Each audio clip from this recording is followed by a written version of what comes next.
안녕하세요. 21세기 사람 중심의 정치를 말한다 시간입니다. 내년 4월에 서울 부산시장에 대한 보궐선거가 있을 예정입니다. 이 시간 부산시장 후보로 물망에 오른 유명한 한 분을 모셨습니다. 국민의힘 유기준 전 의원과 이야기 나눠보겠습니다. 안녕하세요. 네, 안녕하십니까. 유기준입니다. 네, 의원님, 내년 4월에 보궐선거에 이제 부산 출마 의사를 밝히셨어요. 네, 그렇습니다. 제가 부산에서 4선 국회의원도 했었고, 또 그 과정에서 또 해양수산부 장관도 해서 부산이 고향이기도 해서 이번에 제가 그동안의 경험과 경륜을 바탕으로 우리 부산 시민들의 희망에 부응하고자 출마 선언을 하게 되었습니다. 네. 근데 사실 그 부산이 이제 성비위 문제로 재보궐선거를 하고 있는 거잖아요. 그런데 민주당에서도 이번에 후보 공천을 한다고 그랬어요. 그거에 대해서 어떻게 생각하세요? 정말 누가 들으면 이해가 되지 않는 일이죠. 한마디로 이제 후한무치, 뭐 좋은 말로 하면은 이제 뭐 설상가상 이런 표현을 쓸 수 있는데, 더구나 이제 그렇게 해서 재보궐선거가 벌어지는 경우에는 후보를 공천하지 못하도록 하는 게 민주당 당원으로 알고 있는데, 그걸 개정까지 해가면서 하는 것을 보면 이 사람들이 과연 정말 국민을 두려워하는 마음이 있는 건지, 정상적으로 심판을 받을 그런 생각을 가지고 있는 건지 굉장히 의심스럽고, 이렇게 해서 안 된다. 또 그 어떤 분은 또 그 이전에 민주당 소속이었습니다만은 국민에게 정말 죽을 죄를 지었다 그런 말까지 했는데, 과연 그런 일을 벌려가면서 이렇게 공천을 해야 되는 것인지 내년에 아마 국민들, 부산 시민들이 심판을 할 겁니다. 네. 근데 사실 국민의힘으로 이제 출마를 하시는 준비 중이시잖아요. 그런데 이제 여론조사를 보면 국민의힘이 살짝 역전은 하는 것 같아 보이긴 하지만 그래도 엎치락 뒤치락인 상황이에요. 근데 국민의힘 왜 이렇게 인기가 좀 없는 듯한데? 네. 또 뭐 우리 이혜영 기자가 좋게 표현을 해주셨는데, 엎치락 뒤치락 한 적은 저도 기억이 잘 안 나고, 여론조사에서는 그 민주당에 좀 뒤지는 것으로 나와 있는 것으로 알고 있습니다. 근데 여러 가지 이유가 있을 거로 봅니다. 근데 가장 큰 거는 국민들이 바라는, 또 유권자들이 바라는 그런 일들을 하기보다는 자기 일방통행을 하는 목소리만을 전달하려고 노력하는, 소위 말해 요새 뭐 젊은 분들이 그런 이야기를 하는데 뭐 꼰대짓을 한다. 그래서 공감을 못 얻는 그런 일들을 많이 벌린다. 이런 이야기들 있고, 또 당에 현재 유력한 대권 주자도 지금 없는 마당, 이런 것들이 합쳐져서 지금 이렇게 되지 않았나. 좀 우리가 물건이 오래되면은 꼭 갖고 싶은 명품이 된다든지, 요즘 젊은 분들 쓰는 표현으로 빈티지가 된다 이렇게 해야 되는데, 오히려 반대로 이거 빨리 좀 처분하고 싶은 중고 물품이다 이렇게 생각하는 게 아닌가 싶어서, 어떻게 하면 이 그 위기가 계속되고 있습니다만 위기를 타개할 수 있을까 저도 고민을 많이 하고 있습니다. 예. 네. 그러면 혹시 어떤 후보가 이번에 가장 위협적인지 경쟁 대상인지 여쭤봐도 될까요? 예, 뭐 부산시장 또 서울시장도 마찬가지입니다만 내년 4월 7일이 이제 선거일이기 때문에 지금부터 한 5개월 정도 남아 있어서 아직 그 어떻게 하는 그 후보가 나오는지 그 구도가 잡히지 않은 그런 상황이고, 당내 경선을 통해서 후보가 나오겠습니다만은 그 경선에 임하는 후보들의 구도도 아직 안 나와서 뭐라고 말씀드리기 어려운데, 저는 가장 그 두려워하고 경쟁력 있는 후보로 한다면은 아마 우리 그 부산 시민 유권자가 아닐까 싶습니다. 왜냐하면 그분들이 그 맞는 후보를 선택을 하고 그분들이 원하는 후보를 선택해줘야 그 국민의힘에서 그 부산시장 선거에서 이길 수 있는 것이기 때문에 제일 그 두려워하고 우리가 그 생각을 많이 해야 되는 부분은 아마 우리 유권자, 부산 시민이라고 생각합니다. 네, 부산 시민이다. 예. 네. 그럼 의원님 혹시 4선 의원이신데 혹시 지금까지 이뤄낸 성과 중에 가장 기억에 남는 변화 뭐 있었는지? 예, 아마 우리 그 지금 말씀하시는 거는 4선 국회의원을 할 때 그 지역구에서 어떤 일들을 했느냐 그걸 물어보시는 것 같습니다. 근데 이제 저희 지역구는 부산에 서구와 동구가 지역구였습니다. 서구에서는 4선을 하고 동부는 이제 중간에 합쳐져서 이제 초선을 한 셈인데 뭐 말씀을 드리면은 좀 전국적으로 알만한 것은 부산에 이제 그 저희 지역구에 송도 해수욕장이라고 있습니다. 거기 이제 전국 1호 그 개장한 공설 해수욕장 1호인데 1913년에 개장했으니까 한 100년이 넘었죠. 근데 거기에 요즘 이제 가보면은 모래사장도 한 20m에서 한 100m로 이렇게 넓혀져 있고 폭말입니다. 그리고 이제 산책로도 있고 또 뭐 여러 가지 그 시설들을 많이 정비를 해서 시민들이 오면 아주 이제 좋아하는 그런 것들이 많이 있는데 가장 좋다고 호평을 받은 것은 송도 해수욕장에 케이블카를 복원해서 지금 설치를 했습니다. 그래서 오신 분들마다 이전에 1970년대, 80년대 케이블카에 대한 기억이 있었는데 이렇게 복원해서 너무 좋다 그런 이야기를 많이 해서 지금 이 자리에 뭐 네. 케이블카를 어떻게 복원하게 됐느냐는 좀 너무 긴 이야기가 될 것 같고 참 어렵게 우여곡절 끝에 그 케이블카를 복원하게 된 것. 그 다음에 이제 그 지금은 사직구장에서 야구를 합니다만 전에는 부산의 구덕운동장에서 야구를 했습니다. 그리고 구덕운동장도 이제 다른 곳에 주요 시설들이 이전돼 갔기 때문에 거기 체육관도 오래된 시설에서 뜯어내고 그 다음에 야구장도 뜯어내고 거기 이제 공원을 조성한 것. 그 다음에 이제 서구에 보면 꽃마을이 있는데 아주 정비를 잘해서 많은 사람들이 와서 다시 한번 와보고 싶은 거 이렇게 이야기하고 있고 또 서구에는 서대신동, 동대신동이 주가 되겠고 동구에는 초량동, 수정동, 그다음 범일동 이렇게 되는데 여기 주택 재정비 재개발을 해서 거기는 지금 그 소위 말해 이제 그 아파트를 많이 지어가지고 주택이 굉장히 정비된 이런 것들을 좀 꼽을 수 있겠고 하나 더 말씀드리면 북항이 이제 재개발이 되면서 북항이 이제 동구에 관할 구역이 많습니다. 거기에 보면은 이제 많이 이제 정비를 끝내가지고 요 최근에 보면 한 60층짜리 건물도 막 들어서 그래서 많이 이제 발전이 된 그런 모습들이 제가 우리 지역구에서 좀 한 일로 이렇게 말씀드리고 싶습니다. 어마어마하게 많이 이루어내셨어요. 그러니까요. 감사합니다. 네. 저도 송도 그 케이블 너무 타보고 싶었는데 아직 못 타셨습니까? 네, 꼭 가서 타보도록 하겠습니다. 꼭 한번 타보시기 바랍니다. 네. 그럼 혹시 이제 부산 현안 문제로 한번 가볼게요. 만약 부산시장이 되신다면 지금 가장 먼저 개선해야 될 지역 문제가 뭐라고 생각하시는지? 그래서 제가 오늘 이 자리 올 때 한번 표를 하나 들고 왔습니다. 우리 시민들께서 보실 때 가장 필요한 게 뭔지를 여론조사를 한 게 있습니다.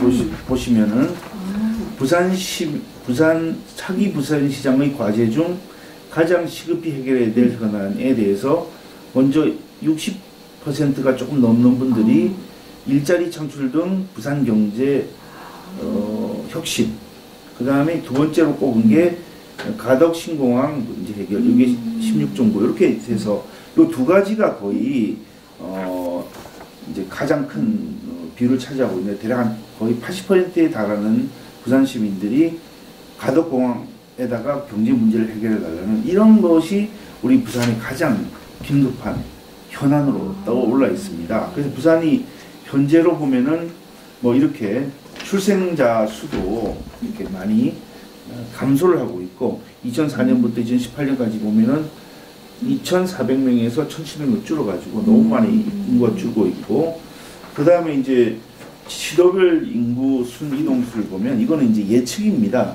2019년부터 2047년까지 30년 동안 해보면은 부산 인구가 한 21.3%가 줄어드는 걸로 이렇게 나와 있습니다. 그래서 이렇게 이대로 두면은 인구가 떠나는 도시, 쇠락하는 도시 이렇게 돼 있어서 우리 시민들께서 바라는 거는 부산 경제를 회복을 시키고 부산 경제를 좀 이렇게 날개를 단 듯이 좀 잘 살게 해달라. 그 다음에 거기서 이제 그 과정이 되는 것 중에 이제 부산 가덕도에 신공항을 지어달라는 이게 현재로서는 그 부산의 가장 큰 현안이 될 것으로 생각하고 있습니다. 네. 정말 부산에 대해서 너무 많은 자세한 거를 잘 꿰뚫고 계시는데요. 혹시 서울은 지금 부동산 시장이 가장 큰 논란인데 혹시 부산 지역은 집값이나 뭐 전세나 그런 문제 없었나요? 그게 부산에도 큰 영향을 미치죠. 왜냐하면은 지금 이제 강남 집값을 잡겠다고 그래가지고 보유세라든지 아니면 이제 종합부동산세, 종부세 이런 걸 막 올려가지고 강남 집값을 이제 뭐 안정이 되는지는 모르겠습니다. 그래도 여전히 오르고 있는데 거기서 만든 수요가 이제 지방으로 이전해가지고 부산에 가보면 소위 해수동 지역, 해운대, 수영, 동네 지역은 뭐 천정부지로 집값이 이렇게 오르고 있어서 이게 부동산 가격이 뭐 오르는 여러 가지 이유가 있겠습니다만 기본적으로는 이제 우리나라 유동성, 돈은 풍부한데 마땅히 투자할 데가 없기 때문에 처음에는 부동산 했다가 또 주식에도 갔다가 또 안 되고 그러니까 지방 부동산에도 갔다가 그런 상황이라서 이게 바른 투자처를 찾게 해주는 이것도 굉장히 중요한 것이다. 그러려면 결국 기업 활동에 그런 유동 자금들이 투자되는 것으로 우리 정부의 정책을 좀 이제 개선해 줄 필요가 있다. 이렇게 봅니다. 뭐 기업 활동을 옥죄면서 투자해라고 그러면 어느 사람이 그 투자를 하겠습니까? 그래서 친기업적인 정책을 이제라도 좀 많이 하면서 예를 들면은 법인세를 다른 나라들은 뭐 인하하는 것이 많은 나라들이 하고 있는데 우리 뭐 거기다 더 올린다는 말도 있고 그래가지고 그걸 법인세를 좀 감면을 시켜준다든지 아니면 외국에 간 기업들이 우리나라에 오게 되는 경우에는 어떤 세금 혜택 같은 걸 포함해서 인센티브를 좀 준다든지 이렇게 해야 일이 되는데 과연 현재 정부가 그런 일들을 하고 있는지 제가 한번 오히려 물어보고 싶습니다. 기본적인 것은 유동성이 많은 돈이 너무나 이 시중에 돌아다니는데 마땅한 투자처를 찾지 못하기 때문에 부동산 주식시장으로 많이 몰리면서 그런 현상이 벌어지는 것으로 생각합니다. 맞습니다. 네. 네. 그럼 혹시 좀 전에 그 가덕도 신공항 말씀하셨는데 네. 지금 그 가덕도 신공항 문제 어떻게 진행되고 있나요? 예. 우리 이혜영 기자는 가덕도가 어디 있는지 아시는지 제가 물어봐도 될까요? 네, 서울만 있어서 잘 모르는데, 그러시구나. 네, 지금 가덕도는 이제 부산이 이제 크게 보면은 부산이니까 산이 많은 네, 지역입니다. 그래서 이제 해안가 쪽으로 땅이 좀 있어서 거기에 땅을 연결해서 이렇게 뭐 산업 활동이라든지 경제 활동 또 주거가 이렇게 형성이 되어 있는데 근데 가덕도는 이제 부산 전체로 말하면 약간 남서쪽에 위치하고 있습니다. 바다, 가덕도라고 하는 거는 바다에 있는 섬이라는 뜻이겠죠. 그래서 이제 왜 그런 가덕도에 공항을 지어야 되느냐 하면은 먼저 필요성을 말씀을 좀 드리면 그 공항이 국제적인 공항이 되게 하려면은 먼저 안전해야 되겠죠. 그렇죠. 뭐 비행기가 이착륙을 하는데 힘들게 착륙한다면은 거기를 가서 사고가 생기니까 안 되는 것이니까 안전이 첫째고 두 번째는 이 국제공항은 24시간 운항을 해야 됩니다. 왜냐하면 다른 나라가 우리하고 다른 시간을 쓰고 있는데 우리나라 시간만 기준으로 해가지고 밤 9시 이후 아침 6시 이전 이착륙을 못한다 그러면 국제공항으로서 기능을 못하고 있는 게 아니겠습니까? 그래서 안전하고 24시간 운항을 하기 위해서는 현재는 나와 있는 게 기변공항을 확장하는 것으로 지금 정해져 있습니다만 그렇게 하면 여전히 오래전에 그 중국 민항기가 그 북쪽에 있는 산에 충돌해가지고 많은 사상자가 발생한 거 기억을 하시니까 한 20년쯤 됐을 거예요. 그래서 그런 일들을 발생해서는 안 되고 그 다음에 그 밤 9시 이후라든지 아침 6시 이전에 그 소음 때문에 민원이 있어서 그 이착륙을 못하면 역시 공항이 국제공항 기능을 못하지 않습니까? 그래서 가덕도에 공항을 지으면 그런 문제는 근본적으로 해결이 되고요. 또 하나는 이제 역시 경제적인 쪽으로 접근을 해야 되는데 요즘은 이제 이번에 보니까 대한항공과 아시아나항공이 적자를 면했다고 합니다. 그 이유가 항공 화물을 많이 실어 날라가지고 적자를 면했다고 그러거든요. 지금 우리 코로나 때문에 사람들이 타거나 이렇게 못하지 않습니까? 그래서 경제에 도움이 되게 하려면은 그 화물을 항공으로 외국에 보내는, 그러니까 조금 영어로 표현하면 카고 아웃바운드, 화물이 외국에 나가는 이게 중요하고 그 다음에 이제 패신저 이제 그 승객은 외국의 사람들이 한국에 오는 패신저 인바운드가 중요합니다. 그 두 가지는 우리 경제에 굉장히 큰 도움이 되죠. 외국 사람들이 우리나라의 관광객으로 또는 방문객으로 와서 이렇게 그 지역을 다니면서 쇼핑도 하고 뭐 먹고 마시고 이러면서 돈을 쓰면 그 지역 경제가 좋아지지 않겠습니까? 그래서 패신저 인바운드가 중요하고 항공은 항공 화물로 나가는 카고 아웃바운드가 중요한데 그러면 만일에 시차를 감안한다 그러면 외국하고 맞지 않으니까 그래서 결국은 24시간 운항하는 공항이 경제적인 측면에서 꼭 있어야 된다. 그렇게 해서 이 가덕공항이 필요하다는 것을 말씀을 드리는데 아주 구체적인 예를 들어보면 지금 항공화물로 나가는 게 주된 게 뭐 예를 들면은 부피에 비해서 가치가 높은 부피에 비해서 비싼 이런 것들 뭐 금이 되겠습니다만은 가장 우리가 딱 피부에 와닿는 거는 반도체 그 다음에 이제 고급 기자재 그 다음에 의약품 또 여성들 화장품 이런 것들은 그게 부피에 비해서 가격이 비싸기 때문에 또 급히 원하는 그런 수요 계층이 여기에 많기 때문에 항공화물로 실어 나릅니다 대부분. 그런데 그걸 배로 실어 나르면 얼마나 시간이 걸리겠습니까? 그러니까 그래서 결국은 이 24시간 안전하게 운항할 수 있는 공항이 가덕 친구항으로 있다고 한다면은 부산 경제 또 부산을 둘러싼 경남이나 울산 쪽에도 굉장히 큰 도움이 되는 게 되겠습니다. 네, 진짜 그렇겠네요. 예. 거기에 딱 적합한 곳인 것 같아서 잘 되기를 바라면서요.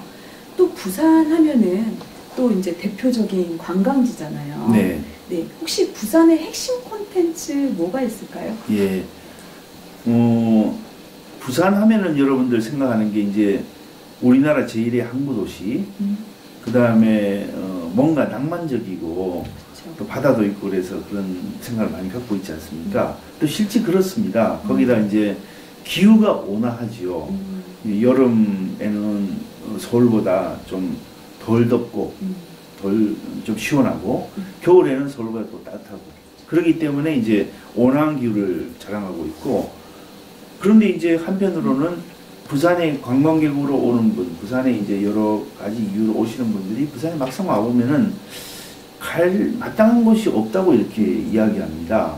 아까 제가 우리 지역구에 성대해수욕장에 케이블카를 이야기했는데 이영 기자도 가보고 싶다고 네, 하셨는데 근데 이제 그런 것들이 한 개 정도만 있어서는 안 되고 또 뭐 길어야 뭐 한나절 정도의 관광거리밖에 안 되니까 3박 4일, 4박 5일 정도 오는 분들 같으면은 부산에 와서 좀 다닐 수 있는 곳이 있어야 되지 않습니까? 소위 말해 이제 어트랙션 포인트가 되는데 그러려면은 뭐 외국에 있는 뭐 디즈니랜드라든지 아니면 유니버설 스튜디오라든지 또 서울에 이번에 지었습니다만은 롯데 월드 같은 그런 것들이 만들어진다면 부산도 이런 관광지로서 서브할 수 있는 소위 말해 이제 그 관광 SOC가 만들어지니까 네. 그걸 할 수 있는 거 되겠습니다. 그래서 좀 구체적으로 말씀드리면 부산의 동부산 지역에는 우리가 꼭 필요한 아까 말한 디즈니랜드 같은 패밀리 파크를 좀 지어서 뭐 일본 서일본에 살고 서쪽 일본에 살고 있는 일본 사람들 동쪽 중국에 살고 있는 중국 사람들이 와도 그거 충분히 시장성이 있을 겁니다. 또 우리나라 사람들 갈 테고 그 다음에 이제 서부산 쪽에는 아까 말한 대로 이제 비행기가 뜨고 내린 지역이기 때문에 너무 높은 건물은 못 지으니까 그 디즈니랜드는 좀 높이 지어야 되고 여기는 유니버설 스튜디오를 지어가지고 좀 하면은 네. 될 것 같습니다. 그래서 그거를 구체적으로는 우리나라 자본 가지고 안 되면 외국의 자본들을 좀 유치를 해가지고 좀 하고 싶다. 제가 또 해양수산부 장관도 했지만은 한국 변호사하고 미국 변호사, 뉴욕주 변호사 자격을 2개를 갖고 있습니다. 네. 충분히 할 수 있다는 말씀을 드리겠습니다. 벌써 막 부산이 발전하는 소리가 들립니다. 예. 네. 그럼 의원님, 예. 청년 문제에 대해서도 관심 많으시잖아요. 그래서 우리 청년들한테 해주고 싶은 말 혹시 있으신가요? 예, 우리 청년들이라면 이제 요즘 이제 우리가 장수 시대가 돼가지고 몇 살까지 해야 될지 모르겠습니다만은 뭐 이전에는 마음만 되면 인생이 다 완성되고 이렇게 했습니다만은 지금은 뭐 50세까지도 청년이라고 볼 수도 있습니다. 어떻게 보면은. 근데 그분들의 특성은 너무 힘든 일들이 연속되고 또 나만 그런 일을 겪는다 이렇게 생각하기 때문에 쉽게 좌절할 수도 있고 또 어떤 거는 또 쉽게 포기도 하고 그러는데 사실은 그렇지 않습니다. 그 세상에 우연한 건 없습니다. 세상에 다 사연이 있고 힘든 일을 그 극복하고 그 현재까지 와 있는 분들이 대부분, 사람들이 대부분입니다. 자기 혼자만 이런 고민이 있을 거라고 생각하지만 전혀 그렇지 않습니다. 그래서 절대 좌절하지 말고 포기하지 말고 포기는 배추 세는 단위에 불과합니다. 한 포기 두 포기 절대 포기하지 말고 뜻한 바 있으면 이루도록 노력을 하는데 근데 이것을 본인 혼자서 우리 청년들 혼자서 극복하기 어려울 때가 많습니다. 그러면 주변 사람들한테도 좀 인생 상담도 한번 해보고 또 본인보다 좀 세상에 오래 살았던 분들 부모님이 제일 좋죠. 아니면 또 선배들한테 또 아니면 원로들한테 이렇게 의견을 구하면 그분들 정말 따뜻한 손길로 따뜻한 마음으로 돌봐주려고 할 겁니다. 그래서 저도 어떤 분들이 그런 생각을 혹시 뭐 좌절하고 포기하고 이런 생각을 갖고 있으면 절대 그렇게 하지 말고 저한테도 상담을 해주시면은 제가 좋은 이야기 많이 드리겠습니다. 저만 해도 대학 시절에 그 방황을 해서 그 우리 그때 유신 말기에 대학을 다녔는데 학생 운동을 해서 뭐 유기정학 6개월도 받고 그 다음에 이제 그 부유도 25일 받고 그래가지고 사법시험에 면접에서 불합격하고 그랬습니다. 그래서 저도 그때 얼마나 고민이 많았겠습니까. 그리고 나중에 그 사법연수 마치니까 법무관도 못 가게 해서 제가 사병으로 군대도 갔다 와서 얼마나 20대 시절에 고민이 많았겠습니까만 온 세상의 고민은 저 혼자 다 하는 줄 알았는데 아니더라고요. 전혀 아니고 또 비슷한 고민도 많이 하고 있고 저보다 더 힘든 일을 겪는 사람도 있고 그런 걸 보고 이렇게 해서는 안 되겠다. 정말 그 한번 일어서자. 이런 일들이 나중에 지나가고 나고 보니까 저한테는 자양분이 되고 훌륭한 그 영양분이 되면서 저 인생에 항상 그 뒷받침이 되는 그런 든든한 버팀목이 되었습니다. 그래서 혹시 오늘 이 방송을 듣고 계신 시청자분께서 그 나만 이렇게 힘든 일이 발생하는 절대 그렇지 않습니다. 다 비슷한 생각들 하고 있고 다 힘듭니다. 그럴 때는 주변에 계신 분들한테 도움을 청하고 주변에 있는 선배들이 도와줄 겁니다. 벌써 울컥하네요. 그래요? 네, 막 제 경험담까지 젊은 청년으로 가고 싶습니다. 제가 그 젊은 사람들이 하는 고민들이 선배들이 들으면은 진짜 별거 아닐 수도 있는데 그 사람한테는 굉장히 힘든 일일 수 있습니다. 뭐 겪어본 사람 한번 겪어본 사람은 일도 아니지만 처음 겪는 사람은 너무 힘든 일들이 많아요. 근데 혼자 절대 고민하지 말고 선배들한테 의논하세요. 부산시장 만약에 되신다면 열려 있는 거잖아요. 시장실을 제가 개방을 해서 우리 뭐 청년이든 뭐 어떤 분이든 묻지 않고 시민이면 오셔서 시장하고 만날 수 있는 기회, 시장 상담할 수 있는 기회를 하도록 문을 열겠습니다. 네, 따뜻합니다. 예. 네, 그러면 이제 요즘 현안을 한번 가볼게요. 의원님께서도 장관직을 경험하셨잖아요. 예. 네, 그래서 최근에 그 추미애 장관과 윤석열 총장의 갈등 문제가 굉장히 연일 시끄러워요. 그래서 국민들도 막 피로감을 느끼고 하는데 왜 이럴까요? 그건 오늘 좀 준비된 질문이 아니었던 것 같은데. 죄송합니다. 예. 사실 이제 명분은 검찰 개혁을 어떻게 하겠느냐를 가지고 서로 그 방향성을 가지고 충돌하고 있는 거 이렇게 보입니다만은 그 내부로 들어가 보면은 최근에 있었던 여론조사가 그걸 말해주는 거 아니겠습니까? 현직 검찰총장이 여당도 아니고 야당의 후보로 해서 1위를 달리는 현상. 그거 너무나 이상하지 않습니까? 그러니까 그것은 국민들이 볼 때 이거 뭔가 좀 그 법무부 장관이 하는 게 좀 문제가 있구나. 또 검찰총장이 하는 것에 대해서 그 소리 없는 지지를 보내주는 것. 보니까 지난번에 화환들이 많이 와 있던데 검찰총장에 대해서는 응원하는 화환이 뭐 그 길에 가보니까 좌우 양쪽으로 해서 엄청 이렇게 와 있던데, 뭐 장관에 대해서는 그 비판을 하는 화환을 보냈다고 하더라고요. 그래서 이게 현재의 주소를 말해주고 있는 것이 아닌지, 너무 이렇게 그 취희라는 이런 걸 가지고 그 검찰에 그 추 장관이 그 지나친 간섭을 하고 있는 것 아닌가, 그렇게 생각하는 사람들이 제법 많이 있습니다. 그래서 대통령께서는 이런 사태를 계속해서 보고 있을 일이 아니고 그 용태를 촉구하는 게 저는 맞다고 봅니다. 그리고 좀 정상화를 시켜서 장관하고 총장이 서로 힘을 합쳐서 좀 말해서 검찰개혁이라든지 국민에게 봉사하는 검찰 이런 게 되도록 해야지, 지금 누가 헤게모니를 질 것이냐 이걸 가지고 다투는 모습 정말 보기 좋지 않습니다. 예, 제가 욕심이 나서 장관직도 하셨기 때문에 한번 예. 여쭤봤었고요. 예, 그러면 혹시 뭐 존경하는 선배 정치인이나 뭐 후배, 유명한 후배, 뭐 정치인 추천해 주실 만한 분 계신가요? 예, 뭐 정치인이라고 한다면은 뭐 많은 분들이 계시고, 저도 어떤 분들이 많이 있겠습니다만, 무엇보다도 우리 대한민국을 먹고 사는 문제를 근본적으로 해결한 분, 저는 박정희 대통령을 꼽아야 될 것 같습니다. 제가 대학 다닐 때 아까 말씀드린 대로 유신에 반대하는 학생운동에 참여를 해서 처벌도 받고 그랬습니다만은, 그거는 뭐 개인적인 일이고, 우리나라가 그 세계 거의 최빈국 중에 제일 힘든 나라 중에 하나로 출발해가지고 지금 오늘날 그 세계 선진국 대열에 와 있는 것은, 그것도 짧은 시간에 한 50년 와 있는 것은 그런 그 좋은 지도자가 있었기 때문이 아닌가. 물론 국민들이 열심히 일한 부분도 뭐 큰 거라고 생각합니다만은, 좋은 지도자가 있어서 그렇게 되지 않았나 그렇게 생각해서, 그 어려운 상황 속에서도 그런 높은 지도력을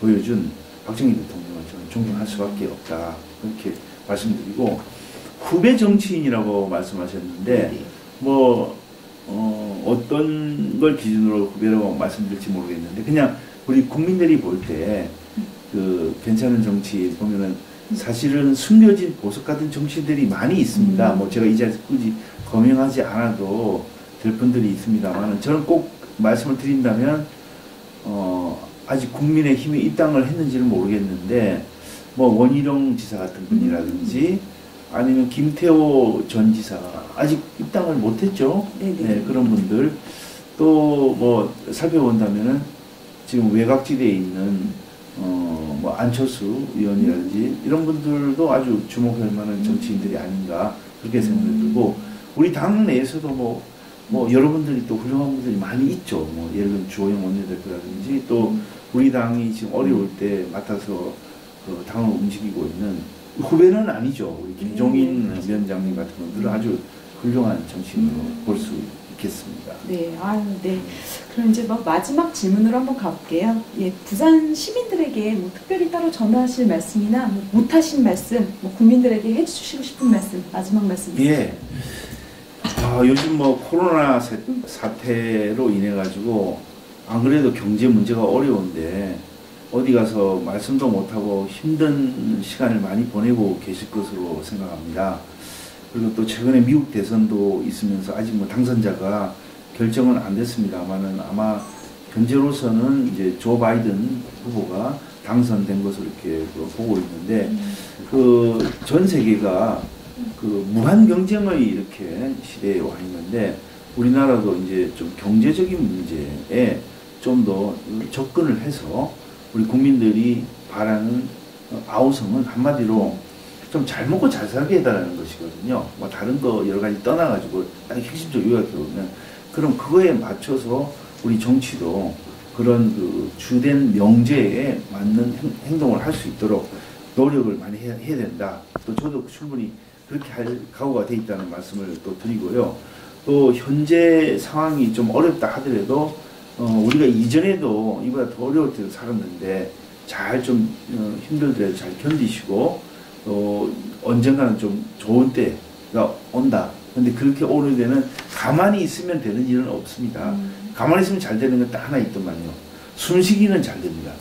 네. 근데 다른 건 다 노력을 해야 되는데, 우리 다 같이 노력해서 이 경제적으로 풍요한 대한민국이 되도록 많이 노력을 하고 저도 거기에서 최선을 다하겠다는 말씀으로 대신하겠습니다. 21세기 사람 중심의 정치를 말한다. 지금까지 유기준 전 의원님과 함께했습니다. 그럼 의원님의 건승을 바라며 이상 오늘 인터뷰 마치도록 하겠습니다. 감사합니다.